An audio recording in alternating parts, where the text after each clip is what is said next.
नमस्कार मित्रों, मैं एसपी भारद्वाज आपका एक बार फिर से अभिनंदन करता हूं। धनु राशि तथा धनु लग्न के लिए शुक्र के राशि परिवर्तन का क्या प्रभाव पड़ेगा दोस्तों, जानते इस चर्चा से। 7 जुलाई को शुक्र आपके अष्टम भाव में गोचर करेंगे। दैत्य गुरु शुक्राचार्य वास्तव में कर्क राशि में प्रवेश कर जाएंगे, जो कि चंद्रमा की राशि हुआ करती है। यह महाधनी योग बनेगा आप लोगों के लिए। बुध पहले से विराजमान है दोस्तों, जो कि आपके कर्म भाव के मालिक हैं। कर्म भाव का मालिक अष्टम भाव में यूँ तो अच्छा नहीं माना जाता, परंतु अपनी राशि से क्योंकि 11वें में है तो इसलिए बुरा भी नहीं कहा जा सकता। शुक्र का साथ मिलने से बुध भी तर जाएगा, या यूँ कहें बुध को भी स्ट्रेंथ मिलेगी। यहाँ पर अष्टम भाव में शुक्र बुध का फल, या यूँ कहें दशम और 11वें भाव का कैसा फल मिलेगा ये भी जानते हैं। यहाँ पर दूसरा योग भी बना हुआ जिसे हम विपरीत राजयोग कहते हैं। शुक्र अष्टम भाव के भी मालिक हैं, इसलिए विपरीत राजयोग तो बनाते ही हैं। यहाँ पर अष्टम भाव में जो राजयोग है, लक्ष्मी नारायण राजयोग और डायरेक्ट राजयोग दशम और एकादश भाव के मालिकों का ये कैसा प्रभाव डालेगा, इसके ऊपर भी चर्चा करेंगे दोस्तों। काफ़ी महत्वपूर्ण है चर्चा, क्योंकि अष्टम भाव में जल्दी से राजयोग बना नहीं करते, अगर बनते भी हैं तो अच्छा फल जल्दी से देते नहीं हैं। ये बात निश्चित है। पताल का यह भाव है, यहाँ पर अचानक से होने वाली घटनाएं देखी जाती हैं। कई तरह की त्रासदियां अष्टम भाव ही बताता है। आयु मृत्यु का भाव है, तो इस भाव में जो ग्रह बैठ जाते हैं तो अक्सर क्षीण हो जाते हैं। देखते हैं शुक्र को बुध का साथ मिलेगा। बुध शुक्र की युति के कारण क्या यह राजयोग निश्चित तौर से फलित होगा, इसके ऊपर टिप्पणी करते हैं। हाँ, विपरीत राजयोग के बारे में कोई दो राय नहीं कि शुक्र छठे भाव का मालिक होकर अष्टम भाव में बैठेगा, मित्र के साथ बैठेगा, तो विपरीत राजयोग का फल तो 100% मिला करता है। ऐसी स्थिति में एक और सूत्र बताया करता हूँ कि शुभ ग्रह अष्टम भाव में अकस्मात ढंग से लाभ करवा दिया करते हैं, लिगेसी से लाभ करवाने के लिए जाने जाते हैं। तो चलिए चर्चा को आगे बढ़ाने से पहले मैं निवेदन करना चाहूँगा, अगर आप फर्स्ट टाइम इस चैनल पर आए हैं कृपया लाइक करें, मित्रों के साथ शेयर करें और सब्सक्राइब करना मत भूलें।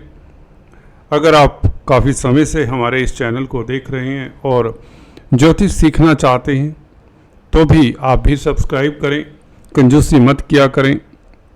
जी हाँ दोस्तों, अक्सर अगर एस्ट्रोलॉजी सीखनी है तो कम से कम 3-4 चैनल तो सब्सक्राइब करने ही पड़ते हैं, अदरवाइज़ आप कन्फ्यूज़न में रहेंगे। इससे बेहतर आप जानते होंगे। चलिए चर्चा को आगे बढ़ाते हैं। शुक्र बुध, देखिए शुक्र भौतिकता के प्लैनेट हैं, संसारिक सुखों के प्लैनेट हैं। अष्टम भाव में यह जब 7 तारीख को बुध के साथ गोचर करेगा तो लक्ष्मी नारायण राजयोग तो बनेगा। हम उसकी बात नहीं करते, हम बात करते हैं विपरीत राजयोग की। सबसे पहले जो निश्चित तौर से बहुत उत्तम स्थिति में है, यहाँ पर उन लोगों को ज़्यादा फ़ायदा हो जाया करता है जिन लोगों के हालात अभी हाल फिलहाल कुछ रोज़ पहले, कुछ महीने पहले अच्छे नहीं चले आ रहे, खासकर धन को लेकर और रिश्तों को लेकर। फिर से रिपीट करता हूँ, पिछले कुछ महीनों से गौर करिए दोस्तों, ये सूत्र है।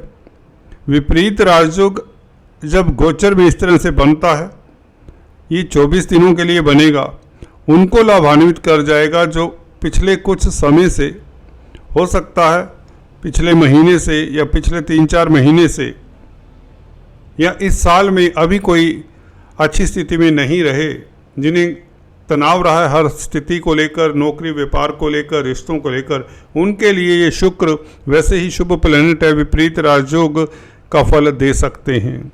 जिनकी स्थिति पहले से अच्छी है उन्हें डायरेक्ट राजयोग का भी फल मिल सकता है। उसके ऊपर टिप्पणी करते हुए ये कैसे होता है।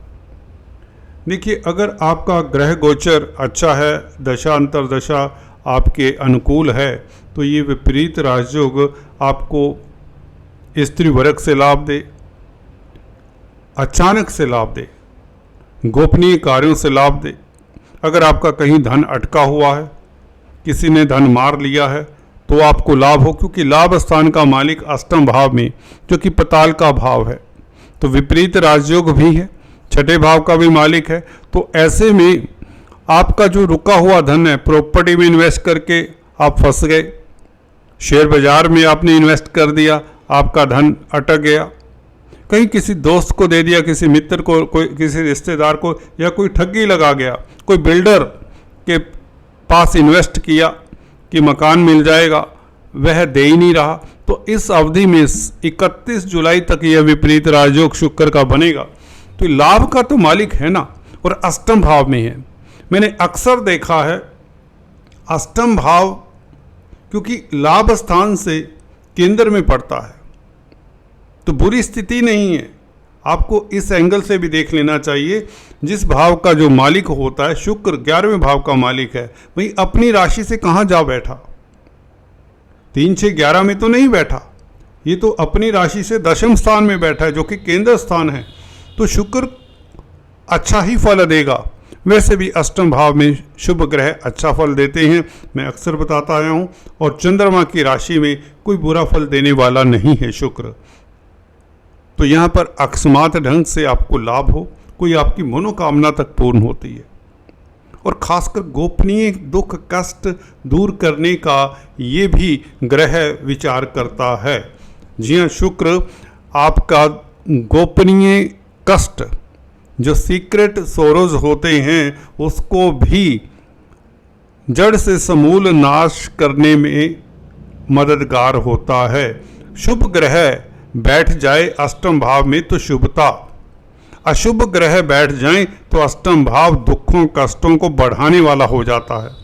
तो अष्टम भाव में शुभ ग्रह जिस जातक की कुंडली में है, गुरु शुक्र बुध, तो वे किस्मत वाले हैं। और इसी तरह से अष्टम भाव में शनि हो, मंगल हो, तो ये अच्छा नहीं माना जाएगा। राहु केतु हो, ये अच्छा नहीं माना जाएगा इतना कुंडली के लिए।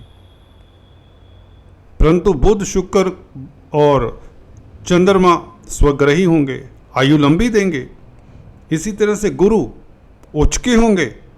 अगर एक आध कुंडली में और भी योग बने तो ऐसा व्यक्ति दार्शनिक, उच्च कोटि का कंसल्टेंट, एडवाइजर बनता है, कामयाब होता है, कभी ना कभी ऊंचाइयां छूता है। जिसका बृहस्पति अष्टम में मैंने देखा है उच्च का हो, कोई योग दूसरा हो ना हो, कोई राजयोग हो ना हो।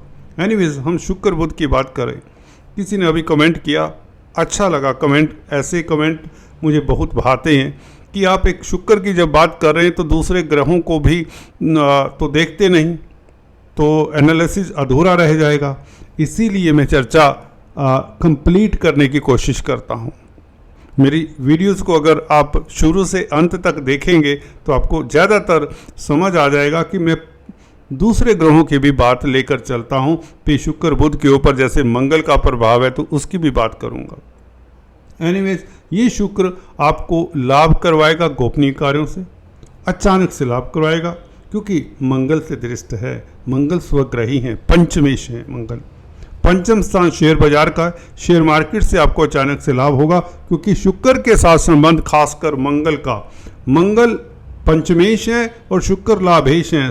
स्थान अष्टम में जाकर इनका संबंध बना। गोपनीय कार्यों से, 2 नंबर के काम से भी लाभ होगा। रिश्वत का पैसा मिल जाता है, दबा हुआ धन मिल जाता है, मरा हुआ धन मिल जाता है, जिसे आप भूल चुके भी, ये तो मिलना ही नहीं पैसा। तो ये तो पैसे की बात हुई। आर्थिक स्थिति निश्चित तौर से उत्तम होती है। विपरीत राजयोग के कारण भी आप के जो अधूरे कार्य हैं, जो आपको तनाव दे रहे हैं, उसके चांसेस बढ़ जाते हैं पूर्ण होने के। वैसे भी शनि आपके लिए राजयोग कारक है। तो मैं आपको बता दूं, जब शनि इस तरह की स्थिति में है, मार्च 2025 तक, 29 मार्च 2025 तक टू भी स्पेसिफाइड है ना, तो तब तक आपका कोई बाल बांका नहीं कर सकता। फिर भी जिन जातकों को दिक्कत है उन्हें अपना कुंडली का विश्लेषण करवाना चाहिए, कौन से ग्रह के कारण उनकी स्थिति अच्छी नहीं हो रही, क्योंकि शनि बहुत अच्छी स्थिति में है। और अभी बात कर रहे थे मंगल शुक्र का संबंध, आपका लव लाइफ भी अच्छा रहेगा। इवन कई बार होते हैं कि जो अफेयर्स टूटने के कगार पर आ जाते हैं, वह अफेयर्स भी पुनर्जीवित हो जाते हैं।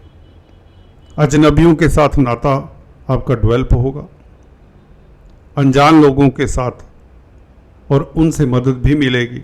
बुध का प्रभाव देखिए, दशम भाव का मालिक अष्टम भाव में मैंने पाया है। अगर शुक्र का साथ ना होता तो बुध अच्छा नहीं था। एक तो मंगल से भी दृष्टि था। चलिए, जो बीत गई विसार देते हैं। यहाँ पर बुध शुक्र का योग होने के कारण 10th Lord, 7th Lord, 11th Lord, तो 7th लॉर्ड भी व्यापार का है। तो व्यापार में भी जो ठहराव है, ये जो दाम्पत्य जीवन में ठहराव है, सप्तम भाव दाम्पत्य जीवन का है, व्यापार का है, वह ठहराव खत्म होता है। आपका मैरिज लाइफ पहले से बेहतर, क्योंकि शुक्र वैसे ही लव रोमांस की मोहब्बत, प्यार मोहब्बत के कारक हैं, और मंगल से दृष्टि है, पंचम स्थान भी लव रोमांस का है।